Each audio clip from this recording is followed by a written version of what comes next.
karma's a bitch. Like, this is gonna come around. Everyone's gonna know. We have reached the lowest point of the production. We should get this on video. This is some real, I don't know if you wanted it.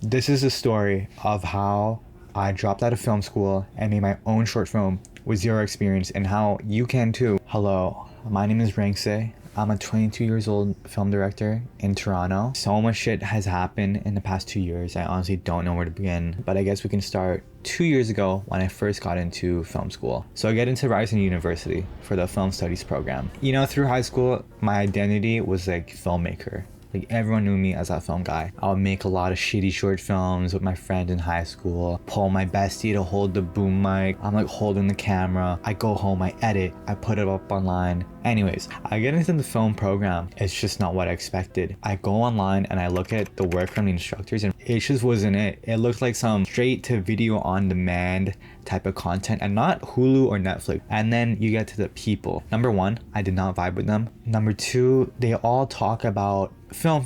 I love film. I love French New Wave. None of these people actually film anything. Like, they just talk about filming stuff. To be fair, I will preface by saying that I did not give people the chance, which sucks because I feel like that robbed me of making so many friends and genuine connections. And on top of that, the commute time, I subway for 1 hour, and then they're teaching us the most basic shit ever, like the rule of thirds and like how to hit record. I would just go on my phone throughout class, play a little 1010, scroll on Reddit, scroll on Twitter, and then I go home. It's peak rush hour. I'm in the subway, packed like a bunch of sardines, and it's stinky, bro. It's the winter sock recess smell. I'm like paying for my own tuition, so I'm dropping like 10 grand for this education, and then I'm just like, dude, this is very not worth it. I feel like I can put this money somewhere else. And throughout film school, I did have one friend, shout out to Angela, and she was like the only person that I really talked to and hung out with outside of film school. I told her, I'm like, yo, what if we made a short film together? And she was like, okay, I'm down. So then I started like coming up with ideas about what I want to film. I start fleshing out concepts, and I keep on writing these really messed up ideas. I think I like watching a lot of dark stuff at the time because it was entertaining to me. But I was like, yo, this stuff is like way too much. I'm just writing shocking stuff for the sake of being shocking. I feel like I need to reevaluate and write about something that I genuinely care about. And then I started thinking about my childhood and how spooky it was. I had a very, very spooky childhood. Growing up, my parents were very superstitious. Some genuinely spooky things happened in my household that to this day I cannot explain. And I was like, you know what? Like, I connect to this material because it happened in my life. Like, let me make a film about that. It was called Talisman. I started writing out this film and I finished the first draft. I was like, yo, this is kind of decent. It's about this kid that moves into this new house with his family, and he thinks the house is haunted, but his mom is superstitious and his dad is very not superstitious, and automatically there's a lot of conflict. While that's going on, school goes online. Everything we're learning is through Zoom. So at this point, I'm like, you know what? Let me just quit school and I'm gonna put all my focus into Talisman. And my parents were very not supportive for obvious reasons. I feel like at that time too, I also saw like Crazy Rich Asians and The Farewell, and that was like the first time where I saw like Asians on screen. And that's when I realized like I never really saw Asians in film, even like growing up, unless it's like a Chinese movie. They're like depicted as like the nerd, someone who gets bullied. It wasn't in a very good light. So I just felt so much energy from seeing these films, like, yo, like maybe I could also help push Asian representation in film and tell a story that's, you know, very personal to me. So now we're in like around March of 2020. We're thinking about ways to raise the money for the film. We're like, okay, why don't we just crowdfund it? Why don't we just beg people for money? So we started doing a lot of research on crowdfunding and how to fund a movie. And we realized that 97% of projects don't even succeed. And we made our own crowdfunding video. Hi guys, my name is Angela and I am the producer of Talisman. I'm Rangse and I'm the writer and director of Talisman. And then I posted the crowdfund on social media, my IG, couple subreddits. And I think within the first day, everyone was so supportive and we raised like 4K of our 10K goal. By the end of the month, we hit the 10K mark. Hold up, water break. So now we're in pre-production for Talisman, and we're casting our 3 Asian actors, but there's barely any Asians in Toronto, so the acting pool is so small to choose from. Eventually we found a couple of actors that I vibed with. We go into rehearsal. The first day, dude, I literally almost had a panic attack because the kid that we got was so I have a lot of footage documented from when I filmed Talisman 2 years ago. Caution, I was bald. Not the best look. Very stressed out of my mind. On the brink of a panic attack. The kid that we got, for me personally, which is very hard to work with, I would tell him notes and would just go over his head. He just wanted to go home and play Roblox, which is chill because Roblox is fun. I don't think he was mature enough or old enough to be doing acting. And I feel like it was one of those things where the parent kind of like pushed him in to it. We're filming in a couple days. These actors need to remember all their lines. They need to remember the blocking. Blocking is their positioning within the scene where the actors are moving in relation to camera. And it's very blocking intensive because I realized that I have one shot to do this film. It's not so often you get to do a short film. So I really need to make it count. I really need to leave my mark on the style. So I'm like, yo, why don't I make it interesting? I was also watching a lot of Bong Joon-ho. Bro, I was on that Bong Joon-ho wave since The Host in 2006. It's not because of Parasite. This is 2 years ago, mind you. This is the reason why it's I happening, thought you were bro. shouting his IG. Later that day, I told Angela, I'm like, yo, I need another kid actor. Like, we cannot move forward with this production with that actor. If we do, the movie, I might as well not film it. So we get another actor the next day. He listens when I give him notes. One thing that I was really happy about was that the cast, they actually get along. Like, they seem like a legit family. We start crewing up for the production at the same time. A lot of people from film school. I got a cinematographer, Ash Taylor. Shout out Ash. He really humbled me, I feel like. But in the best way possible. Because I'd be like, yo, what if we do it like this? And then he'll be like, well, what if we did it like this instead? He's British, by the way. And I was like, okay, that would actually make like a lot more sense, to be honest. Just working with Ash and like the production designer, Queenie, everyone else around me, like it was so fun and collaborative. And then we would just like start building on top of each other. It was just so much fun. And I feel like during those conversations, I realized like, yo, I'm not the smartest person in the room, and that's fine. There's others really smart people. At the end of the day, like everyone just wants to make the best project possible. So we had 3 days to shoot the film. We pulled up to the house, this like Airbnb that we rented, and we went crazy. It was like a home extreme makeover. We just put up a bunch of wallpaper and like moved the furniture and like brought in new furniture. We had 3 days to film. I remember like going on day one and just being like, this is happening for real. We're making a movie. This is not no film school. There's so many shots to get, but so little time, so I only have 3 takes max to get everything. Thankfully for me though, we were able to shoot the film chronologically. A lot of times when you do a film, you can't shoot it in the exact order of the script. But something crazy happened on the second day. I don't want to give away too much. On the second day, I heard rumors that someone was an anti-vaxxer and an anti-masker. Keep in mind, this is peak COVID. Like when we're filming on set, dude, everyone's masked up. So we're taking a lot of safety precautions. This person is supposed to act very closely with the kid actor, yelling, spitting. So I go up to this person and I'm like, yo, I heard these rumors. I just want to like run them by you. And this person's like, oh yeah, that's true. Like COVID is fake, whatever, blah, blah, blah. And I'm like, okay, that's chill, but you can't be in the film. I don't think the kids' parents are going to be chill with it. This person just starts going crazy on me. And it's like, you're never going to work in film again. How could you do this to me? This is unprofessional, blah, blah, blah, blah, blah. And just swearing at me in front of everyone. You should get this on video. This is some real, I don't know if he wanted it.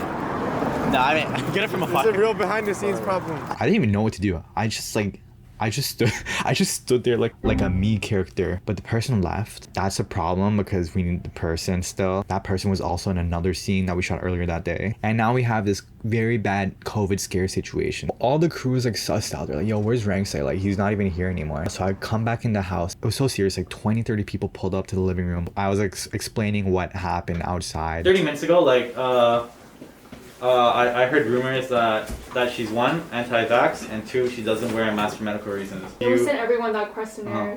What questions were on it? Have you been traveling for the last 14 days? Have you shown symptoms? Have you been in contact with people? I don't want anyone to feel uncomfortable to be on set. Message me or Angela Yeah, personally, like we no. completely understand. We lost like a very important actor. Day 3 is happening tomorrow and we need an actor, or the film is just not happening. We might not even finish the film. Which is so scary. I'm going to see if we can extend our Airbnb. Yeah. I just don't know about equipment. I heard her say that to you guys took it so well. Just nodding and saying I'm yes. pretty calm, right? No, it's just like I got yelled at. If anything, she's like, fuck you, blah blah. I'm like, we'll compensate you, blah shit. I want it, blah. Karma's a bitch. Like, it's just gonna come around. Everyone's gonna know. And I didn't say anything. I'm not crying, it's just my allergies. Day 3 happens and we find an actor last second, super clutch. So then we reshoot yesterday's scenes. It was like the military. It was like, go, go, go. 2 takes? Okay, move on. Next one. Yeah, we managed to finish the film. Everything worked out and it was such a nice feeling. I remember calling a wrap and I was just so happy that like everything worked out. So far. Everything so far worked out. That's a wrap. Let's go. Good job, Sean. Bye-bye. Bye. We thought production was gonna be shut down, and we just wrapped, bro. Everyone told me, yo, we can't pull this off. Too many shots. Bro, what the fuck? We just did it. We pulled it off. Easy shit. What? Yeah.